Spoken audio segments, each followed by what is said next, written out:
กเทียนชัย2526แล้วก็ท่านที่ติดตามทางช่อง YouTube ของเทียนชัย2526นะครับสำหรับคลิปนี้นะครับเราจะพาท่านผู้ชมเข้ามายังบริเวณการก่อสร้างสนามบินนานาชาติอำเภอสตึกจังหวัดบุรีรัมย์นะครับวันนี้นะครับเจ้าไม่ว่าจะเป็นเจ้าแคทนะครับ140 เอสนะครับแล้วก็เจ้า GD 655เจ้าแคท140G นะครับมารวมกันอยู่ณบริเวณแห่งนี้นะครับเพื่อเป็นการปรับเกียร์นะครับให้บริเวณที่อยู่ติดกับลานจอดทางด้านทิศเหนือนะครับของสนามบินนานาชาติอำเภอสตึกได้เสร็จก่อนที่จะถึงปีใหม่นี้นะครับเหลืออีกไม่กี่วัน 4-5 วันนะครับก็จะเข้าปีใหม่แล้วนะครับก็ทางเทียนชัย2526ก็จะเร่งดำเนินการให้เสร็จตามขั้นตอนตามระยะนะครับตามสัญญานะครับ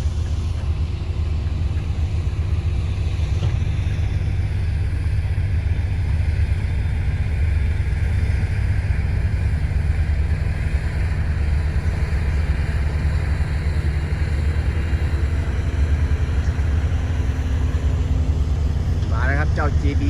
655คันนี้อาจารย์วุฒินะครับจากจังหวัดขอนแก่นนะครับเป็นผู้บังคับขับขี่นะครับ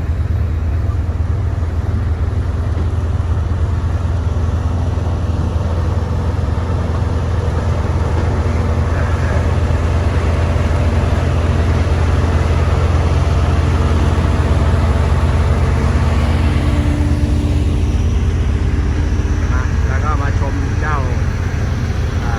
140 เอสนะครับเทียนชัย2526คันนี้อาจารย์สมัยนะครับจากหนองบัวลำพูนะครับเป็นผู้นะครับ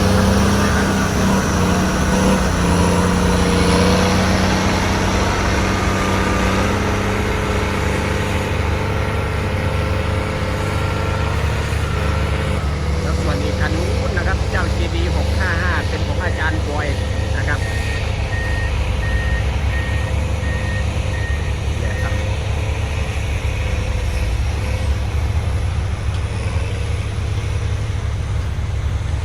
งานสังกัดเทียนชัย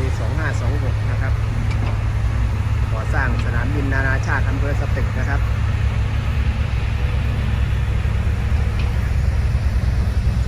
นะครับ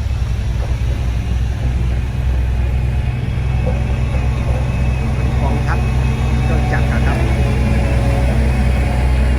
ยกมารวมกันอยู่ณบริเวณแห่งนี้เนื้อที่ประมาณ50 ไร่ครับจุดนี้นะครับ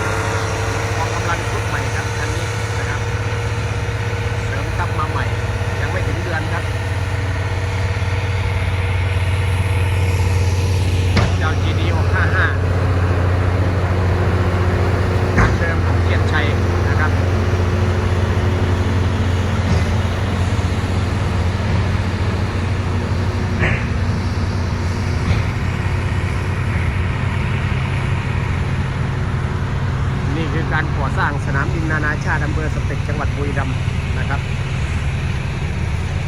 ต่อเติมจากสนามบินพาณิชย์นะครับให้เป็นสนามบินนานาชาตินะครับ